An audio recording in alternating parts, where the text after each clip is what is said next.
Assalamualaikum warahmatullahi wabarakatuh. Halo teman-teman, perkenalkan saya Dina Rosanti dengan NIM P101221888. Jadi di sini saya akan membahas terkait vitamin A. Mulai dari apa itu vitamin A, apa saja manfaat vitamin A, makanan apa saja yang mengandung vitamin A, efek samping jika kita kelebihan dan dampak kekurangan dari vitamin A. Kemudian bagaimana upaya pencegahan dari kekurangan vitamin A, dan yang terakhir yaitu kecukupan gizi harian vitamin A. Oke, langsung saja, apa itu si vitamin A? Jadi, vitamin A itu merupakan salah satu jenis vitamin larut dalam lemak, di mana ia berperan penting dalam pembentukan sistem penglihatan yang baik, dan di dalamnya ini bersifat antioksidan sehingga dapat melindungi tubuh dari efek radikal bebas. Nah, selanjutnya yaitu manfaat dari vitamin A. Manfaat vitamin A sendiri yang pertama yaitu dapat meningkatkan kesehatan mata, di mana penyakit mata ini dapat berkurang jika dengan kita banyak mengonsumsi antioksidan tingkat tinggi dalam vitamin A sekitar 25% ya teman-teman. Kemudian yang kedua yaitu dapat menjaga kesehatan kulit. Vitamin A juga tidak hanya untuk kesehatan mata. Dengan terpenuhinya nutrisi dalam tubuh juga dapat membantu menjaga kesehatan kulit. Yang ketiga yaitu dapat membantu meningkatkan kekebalan tubuh.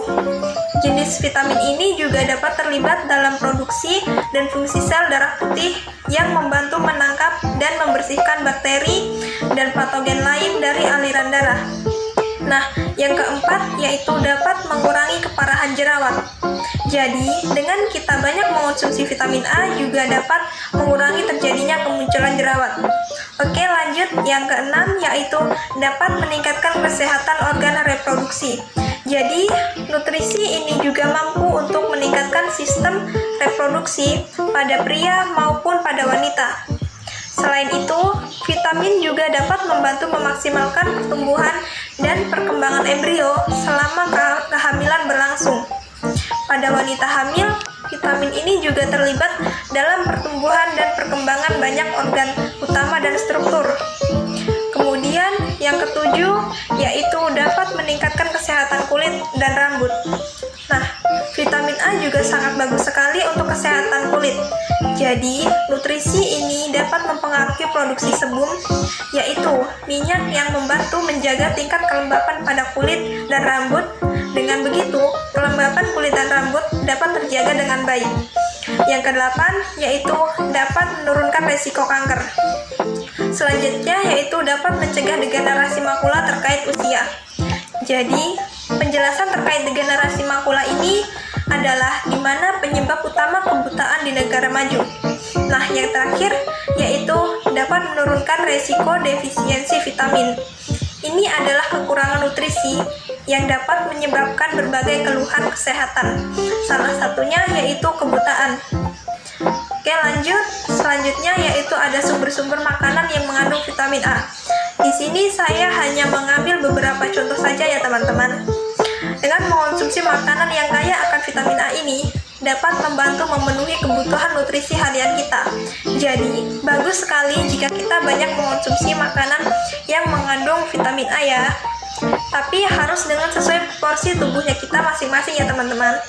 Contohnya itu seperti bayam, di mana bayam ini mengandung beta karoten yang dapat diubah menjadi vitamin A dalam tubuh. Kemudian ada wortel. Wortel ini juga kaya akan beta karoten nutrisi yang penting untuk penglihatan mata dan kesehatan kulit. Kemudian ada ubi jalar, di mana ubi jalar ini merupakan sumber vitamin A yang baik dan juga mengandung serat antioksidan. Lanjut, apa sih efek samping jika kita kelebihan mengonsumsi vitamin A?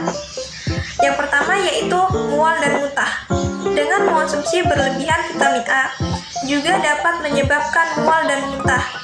Oleh karena itu, harus ada angka kecukupan gizi harian kita dalam mengonsumsi suatu makanan. Yang kedua yaitu kulit kering.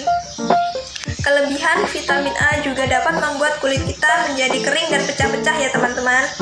Selanjutnya, yang terakhir yaitu peningkatan kebutuhan, di mana dengan tingginya asupan vitamin A dapat membuat tubuh mengembangkan toleransi yang lebih tinggi sehingga dapat membutuhkan dosis yang lebih tinggi juga untuk efek yang sama. Oke, lanjut. Di sini ada tambah kekurangan vitamin A.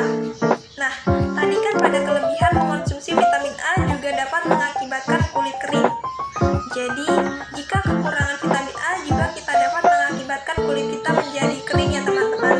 Jadi, tidak boleh berlebihan dan tidak boleh juga sampai kekurangan.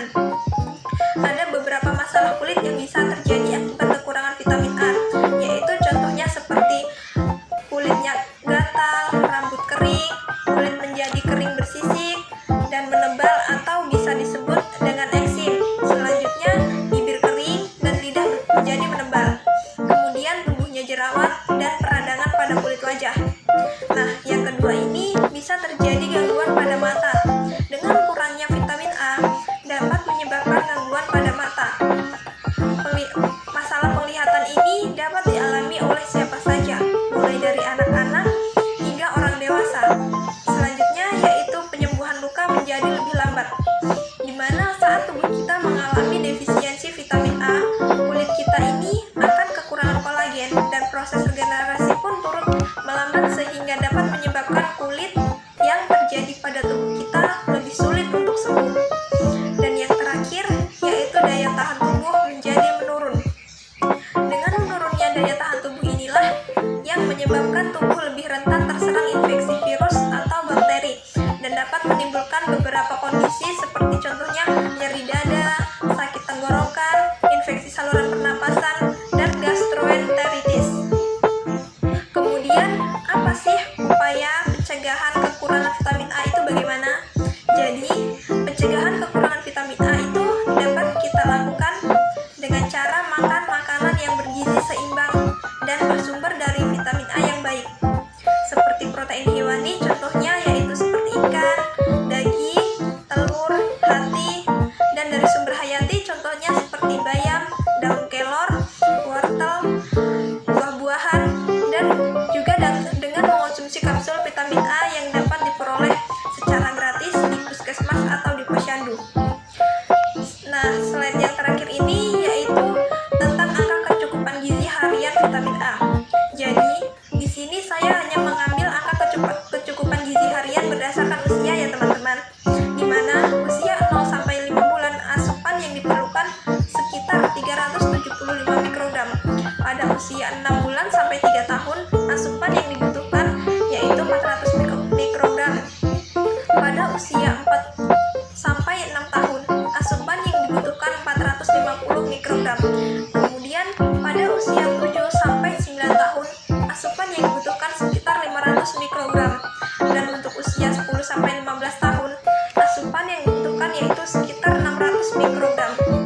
Nah, untuk pria berusia 16 sampai 18 tahun membutuhkan asupan vitamin sekitar 700 mikrogram, dan untuk wanita berusia 16 tahun dia hanya membutuhkan 600 mikrogram. Untuk ibu hamil sendiri asupan yang dibutuhkan yaitu lebih dari 300 mikrogram, dan untuk ibu menyusui bisa lebih dari 350 mikrogram. Oke, itu saja penjelasan materi terkait vitamin A dari saya. Untuk info lebih lanjut kalian bisa like, komen, dan subscribe